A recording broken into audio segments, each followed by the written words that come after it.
Hello दोस्तों, नमस्कार। स्वागत है आप लोगों का अमर क्लासेस विथ एजे में। दोस्तों, आज हम लोग पार्ट्स ऑफ स्पीच के अंतर्गत एक महत्वपूर्ण टॉपिक वर्ब के बारे में पढ़ने वाले हैं। आइए देखते हैं वर्ब किसे कहते हैं। वर्ब मीन्स होता है क्रिया। इसी से पता चल रहा है कि जिससे किसी कार्य के करने या होने का बोध होता है उसी को हम वर्ब कहते हैं, क्रिया कहते हैं। लेकिन आइए हम जानते हैं वर्ब कहां से लिया गया है। वर्ब शब्द जो है लैटिन वर्ड वर्बम से लिया गया है, जिसका मतलब होता है very important word in a sentence.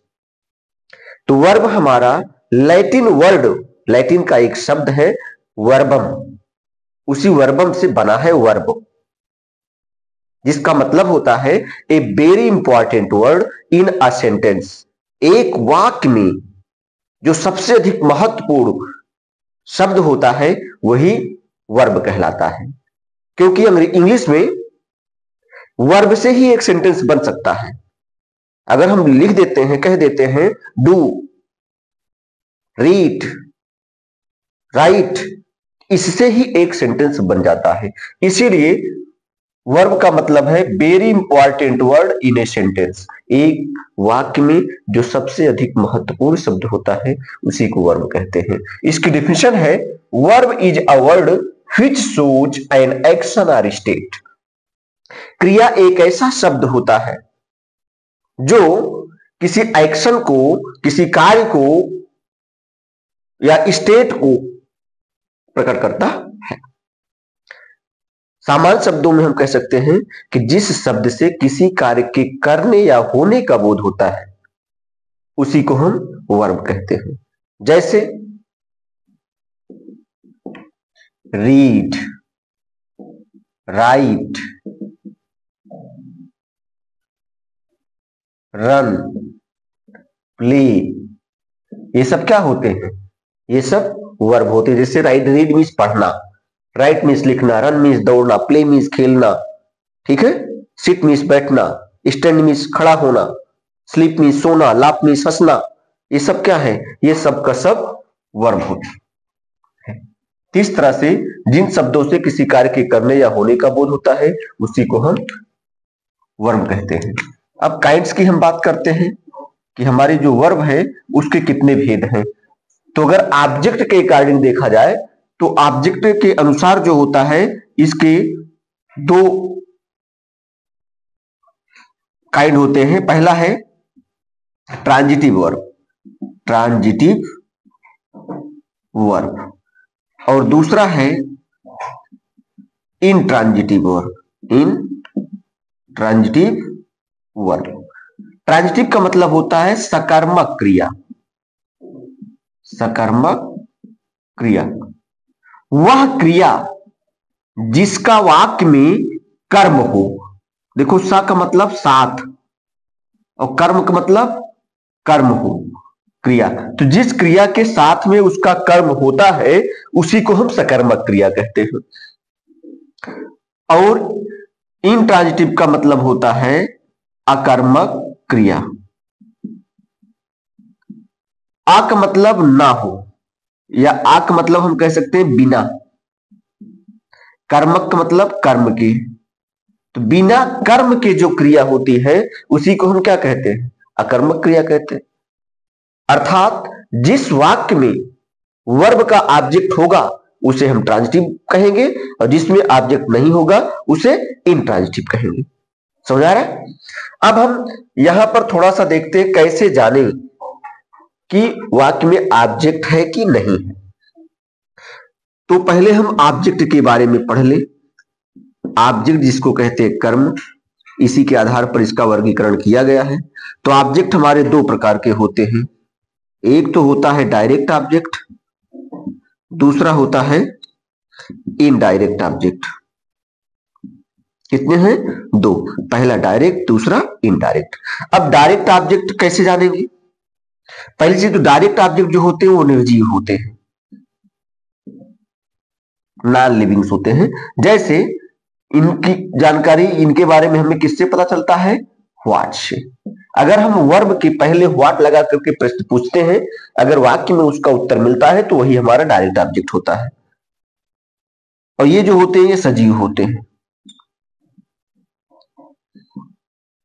ये हुम से प्रश्न पूछने पर अगर इनका उत्तर मिलता है तो जान लीजिए कि उसमें इनडायरेक्ट ऑब्जेक्ट है। आइए इन दोनों को हम देखते हैं।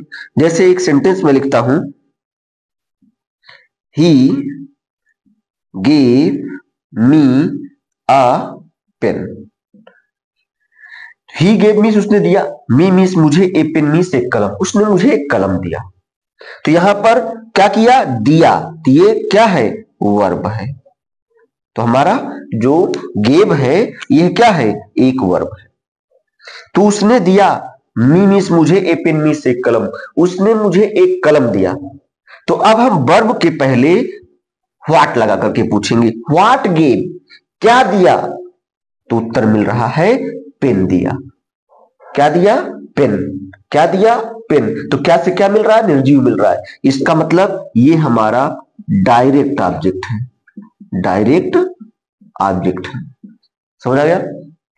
अब इसका यूज करेंगे हम, हुम से प्रश्न पूछेंगे, हुम गेव या गेव हुम, किसको दिया। तो पता लग रहा है मी मीन्स मुझे दिया। तो ये सजीव है, इसलिए इसको हम क्या कहेंगे, इनडायरेक्ट ऑब्जेक्ट, इनडायरेक्ट ऑब्जेक्ट। समझ आ गया। तो इस तरह से कोई भी सेंटेंस अगर होता है तो उसमें वर्ब के एक या एक से अधिक ऑब्जेक्ट हो सकते हैं।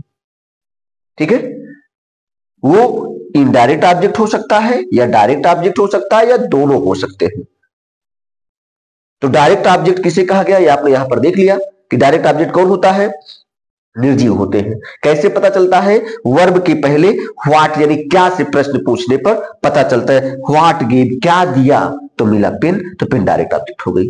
किसे दिया, हुम से प्रश्न पूछ लिए, किसे दिया, मुझे दिया, तो ये हमारा क्या हो गया, इनडायरेक्ट ऑब्जेक्ट। इस तरह से सेंटेंस में डायरेक्ट और इनडायरेक्ट ऑब्जेक्ट आ सकता है। अगर चाहे डायरेक्ट ऑब्जेक्ट आएगा चाहे इनडायरेक्ट ऑब्जेक्ट आएगा। अब इसमें हम देख रहे हैं ये क्या है, ऑब्जेक्ट है। क्या है, ऑब्जेक्ट। किसका ऑब्जेक्ट है, इस वर्ब का। जब वर्ब का ऑब्जेक्ट दिया है तो इस वर्ब को हम कहते हैं ट्रांजिटिव वर्ब। क्या कहेंगे, ट्रांजिटिव वर्ब। समझ आ गया। क्यों इसको ट्रांजिटिव वर्ब कह रहे हैं, क्योंकि इसका ऑब्जेक्ट दिया गया है, और जब ऑब्जेक्ट दिया होगा तो कौन सी वर्ब बनेगी, ट्रांजिटिव वर्ब। ठीक है। अब हम इंट्रांजिटिव वर्ब का देखते हैं। किसको देखते हैं, इंट्रांजिटिव वर्ब का। जैसे ही रन्स, वह दौड़ता है। तो यहां पर ये हमारी वर्ब है, लेकिन इस वर्ब का कोई ऑब्जेक्ट नहीं है। और जब वर्ब का ऑब्जेक्ट नहीं होगा तो उसे हम क्या कहेंगे, इंट्रांजिटिव वर्ब कहेंगे। समझ आ गया। इसको इंट्रांजिटिव वर्ब क्यों कहा जा रहा है, क्योंकि इस वर्ब का ऑब्जेक्ट नहीं है।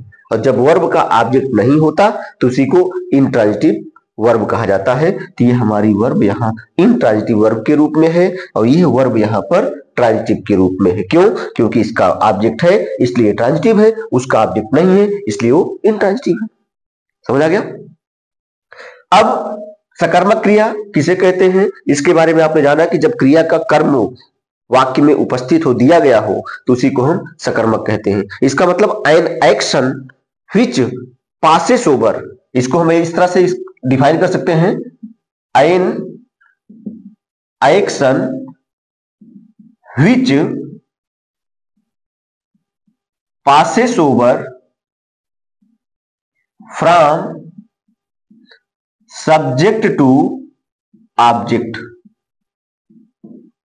ठीक है। इसमें एक ऐसा कार्य होता है जो सब्जेक्ट से ऑब्जेक्ट की तरफ जाता है, जिसका जो प्रभाव होता है वो सब्जेक्ट से चल करके ऑब्जेक्ट पर पड़ने लगता है, इसीलिए उसको हम ट्रांजिटिव कहते हैं। ठीक है। इसमें क्या होता है, इसमें जस्ट उसी का अपोजिट होता है कि N action which does not pass over from subject to object। समझ आ गया। तो कुल मिलाकर के हमने यहां पर देखा कि ट्रांजिटिव वर्ब किसे कहते हैं, इंट्रांजिटिव वर्ब किसे कहते हैं। जब वर्ब का ऑब्जेक्ट होगा ट्रांजिटिव वर्ब है, और वर्ब का ऑब्जेक्ट नहीं होगा तो इंट्रांजिटिव वर्ब है। ठीक है, इस तरह से आपने यहां पर वर्ब की दो काइंड्स पढ़े। अब हम तीसरे काइंड्स लिंकिंग वर्ब की चर्चा करते हैं। ठीक है,